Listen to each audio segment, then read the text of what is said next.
Hi, intuitive viewers. You probably didn't expect to see me, but I was thinking about it today, and I've been helping my mom manage the channel and reading your comments, and I thought I would really like to continue doing channelings, because I saw that a few people said that they wanted me to do the William Shakespeare channeling.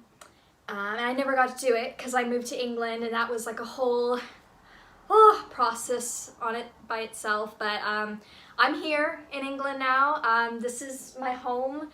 I live with my boyfriend. I am doing well. I know a lot of you ask that whenever my mom talks about me. So I'm doing well. I'm really liking school.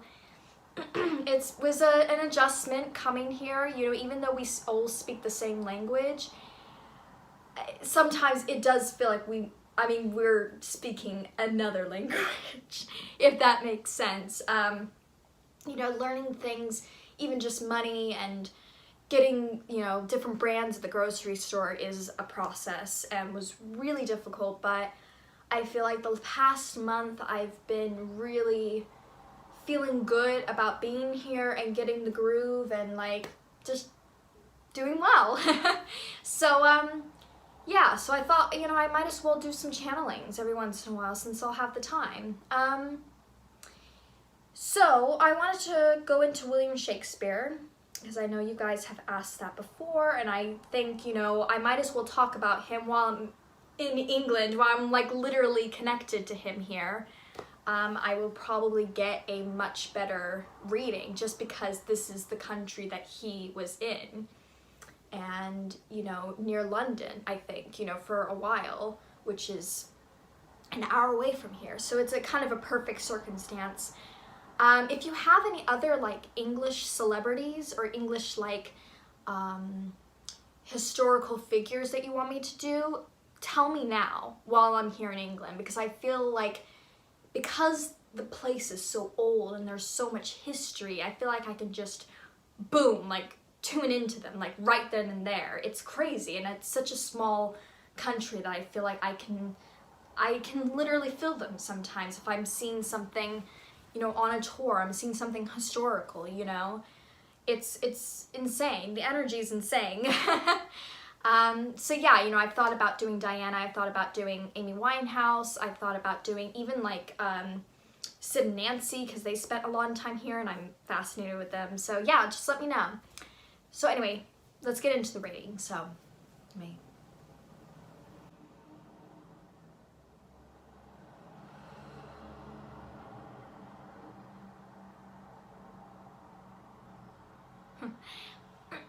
He actually has a really good sense of humor about himself, because the first thing I saw was him holding the skull, to be or to not to be, that's the first thing I saw was him holding the skull. So I think that tells me he's very aware of how prestigious he's become and how famous he's become. He's very aware by that, and he has a good sense of humor, which you wouldn't think, because he's done such dramatic plays, that you wouldn't think he'd have a good sense of humor, but he does.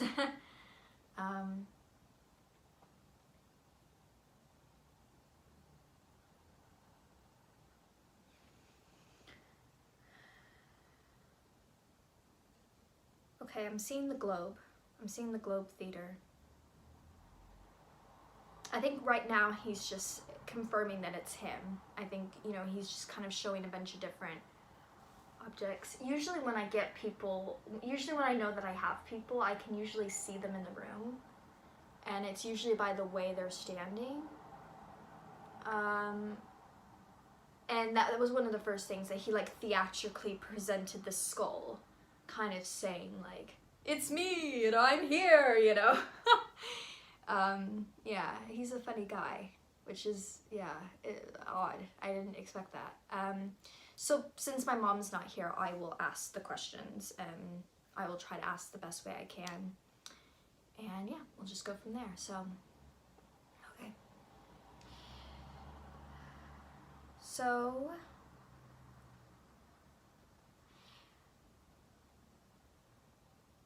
where were you born? Okay, I'm seeing this small village. I want to say it's like the 1500s. Very small village. Like I can literally see it, just everything made of stone. And like horses with carts. It like looks like what you would think of a classic like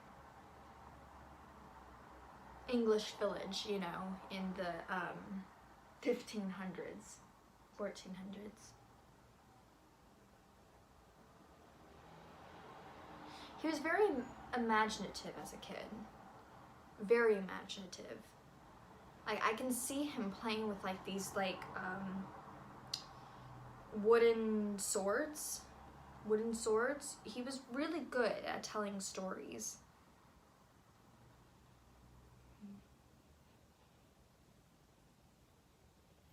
Stories helped him escape in a way. His family was very poor. Most people, he said back then, were he's saying under the poverty line. I don't know why he's using that because it's kind of a modern phrase, but I don't know why he's using that. But basically very poor. I get the feeling that his dad was abusive to him. That his dad was very tough and the complete opposite of him in many ways.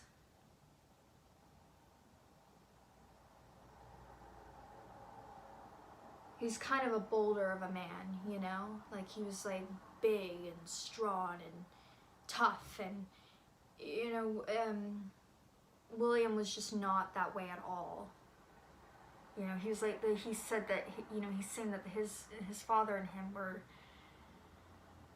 could not be more different, could not be more like opposites, basically. He was, like I said, he was very imaginative as a kid, very bright.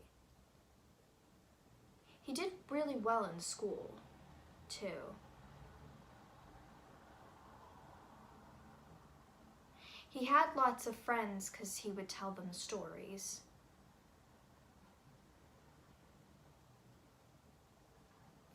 He's very aware of other writers because he's telling about Peter Pan, which I know was way past his time, which tells me that long after he was gone, he would... I don't know why he's mentioning Peter Pan, because it's interesting because not only was J.M. Barrie like a writer like him, but he was a playwright as well. So I think that's really interesting that he would mention him. Did you help J.M. Barrie? Did you help other? He's saying that they are my proteges, so I'm assuming yes. But anyway, back to the. I just thought that was interesting. But yeah, he's mentioning Peter Pan, and he's saying that, you know, like Wendy with the Lost Boys, that was him. That they came to like him and accept him because of the stories he would tell. I don't know if you would consider the 1500s the Dark Ages. But that's what he's making it to seem, that there wasn't a lot of light and happiness. That there wasn't a lot of art, at least where he was. You know, maybe other places there were, but where he was, it was a very dark and dismal place. And he brought just a little bit of joy to his friends and the children around him, and even like his teachers. I feel like he brought joy to them. There was one teacher that particularly liked him. He had a really strong connection with them, and I think that they were like a past life connection because they feel really strong. but they kind of encouraged him to be who he became, you know, because I think his dad was really, you just didn't understand him. You just didn't get him. And his mother didn't either.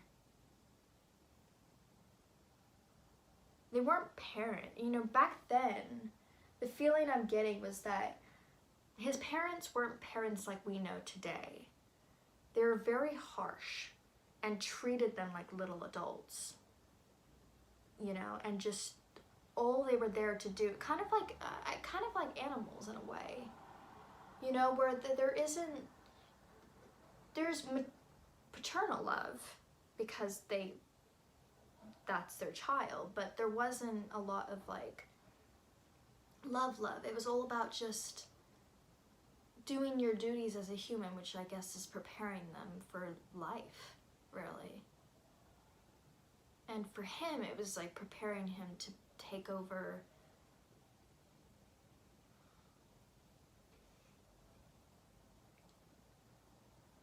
who's saying the household. Did he have a sister? I know nobody's gonna answer my question, but it's a rhetorical question. I'm just thinking, does he have a sister? Because I feel like he was the only boy. I could be wrong though. I could be wrong. Or maybe he was the oldest. I don't know. But something about taking over the household, that they were particularly harsh on him. But they were harsh on everybody, you know, and it wasn't unusual back then to be harsh on your kids and to not have any love there. It wasn't unusual, especially in that time and in that place. It wasn't unusual to do that.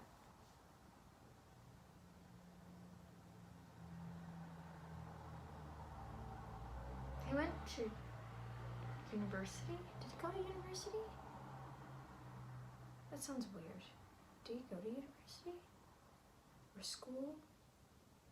To do what he loves? I feel like his teacher encouraged him.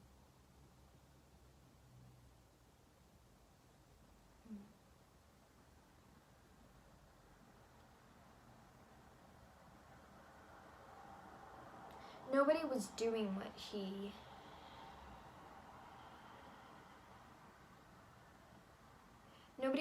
he was doing.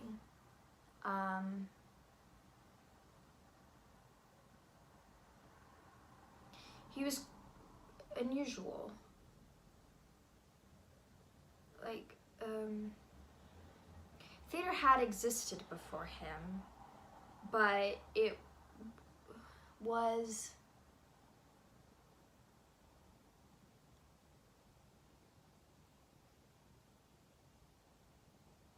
very basic, no stories, it's kind of a pub thing, I feel like a drinking thing. Like, it wasn't like considered art, I guess. Plays.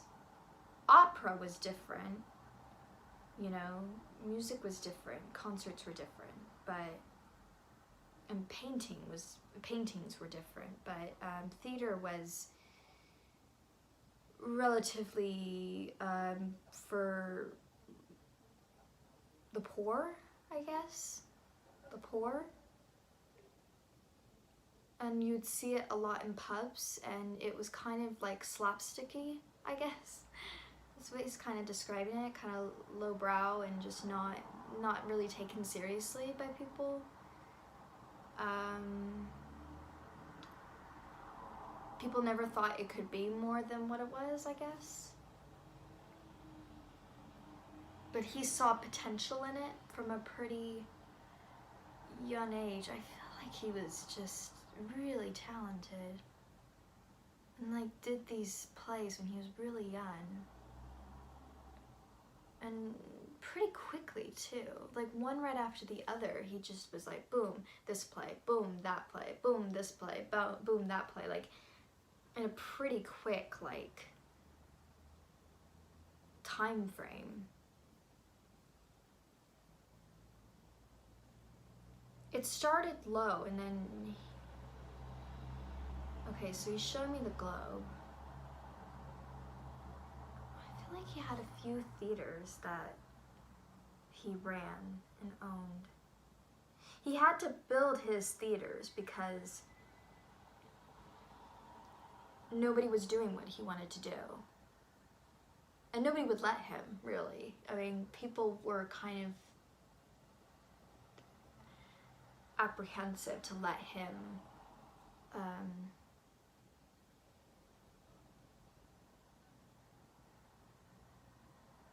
him show his plays, because they were dramatic, they were different, they were, I want to say edgy.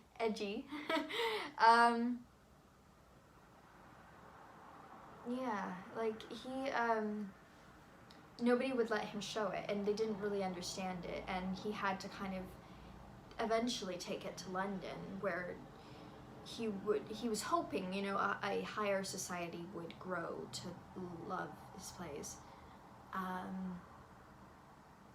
He was kind of a flop at first, I feel like nobody understood it, but he like persisted and just kept coming up with these plays more and more, and pretty soon, like, the right audience found him that really understood that what he was doing was different and that this was unique.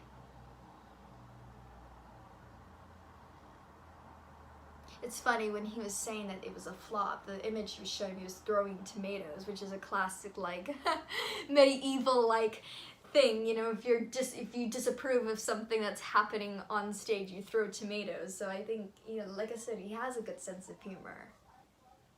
He's a very smart man, very intelligent.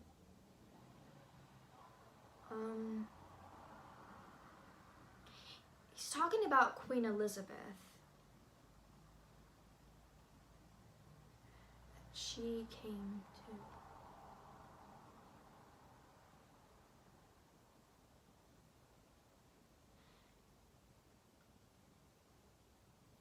She didn't like him, for some reason. She didn't like his plays. She, which is weird, because I feel like there was something she didn't like about it. Because I feel tension between them, which is weird. Because I thought she liked his plays, you know, but maybe it doesn't have anything to do with his plays. Maybe it's just him. I don't know. It's really weird. I don't know why I feel that they had like some kind of tension between them.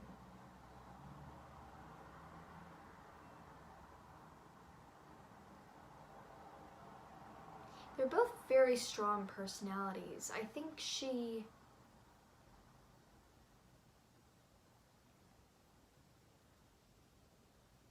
tried to change things about...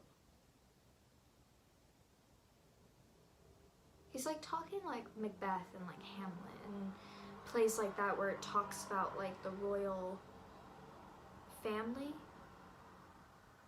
and like greed a little bit. And like she wanted him to change it or something, or she didn't. She liked other plays. She didn't like those ones though. Anything that depicted like the royal family being greedy and almost like villains a little bit. And he wouldn't change it because he wouldn't change it. You know, he was a very stubborn man, and she was stubborn as well. They were both very stubborn. That's the feeling I get, was that they like bumped heads on something, and then after that she didn't care for him too much.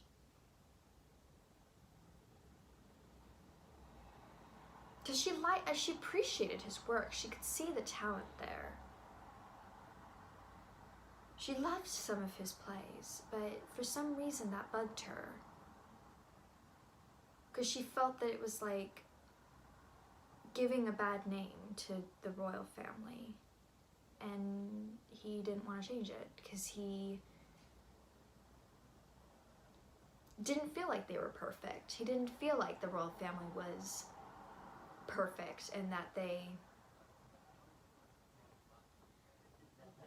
were chosen in a way, you know, like that he saw them as people, whereas back then most people would see them as leaders, as gods, as, you know, kind of higher above them, and that's how they wanted to portray themselves, that they were above everybody else. But he didn't see them like that. He saw them as just regular people that had a little bit more power than everybody else, and he wanted to keep it that way. He wanted to keep his plays that way, and he was very much a forward thinker. So, okay. What do you...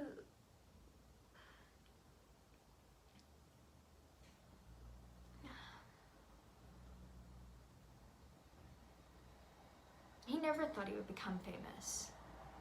He never thought that he would be remembered after so long.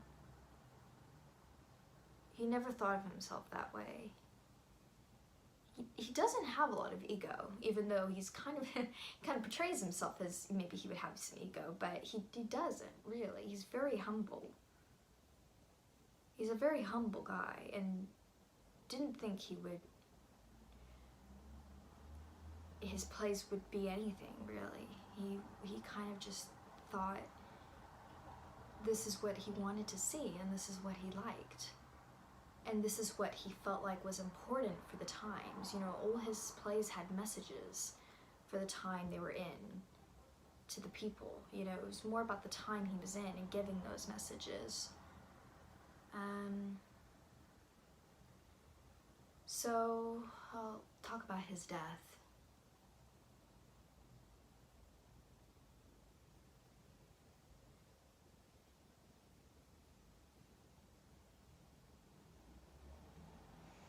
It's like hard to breathe, I feel like.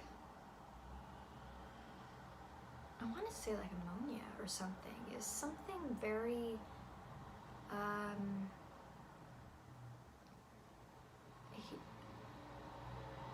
like pneumonia or disease or something that's like kind of in the chest area. And that he died in his bed, you know, he's literally on his deathbed.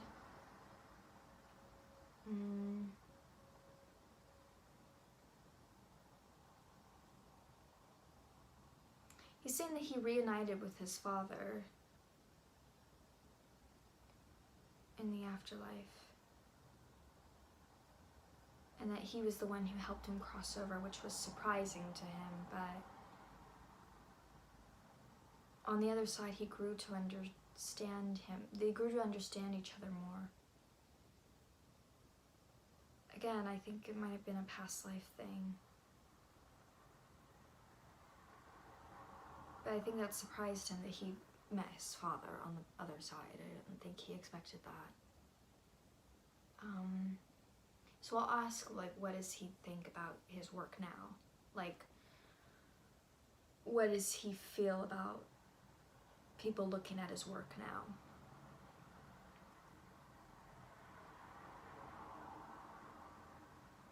He's saying elated. Elated. Like almost like ecstatic. That surprised, again, surprised at how much people really took in his work, after, especially after he passed away. And that he's still remembered to this day, and his plays are still being performed to this day. Like, that's really surprising for him for some reason.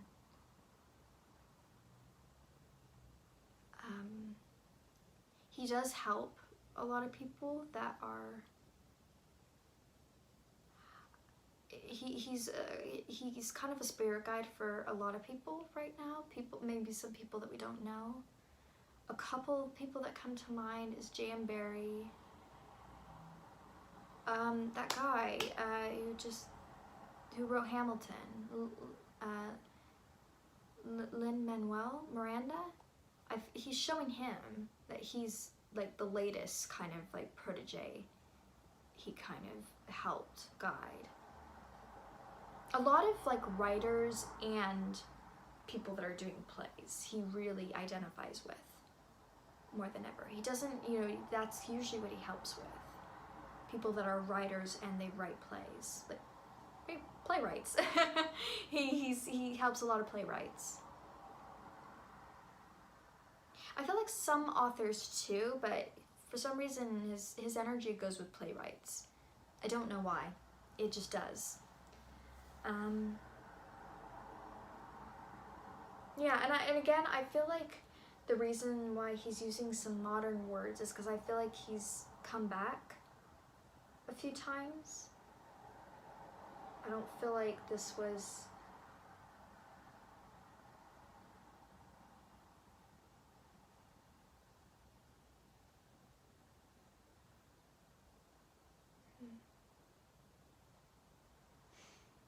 I'm getting kind of an old Hollywood vibe.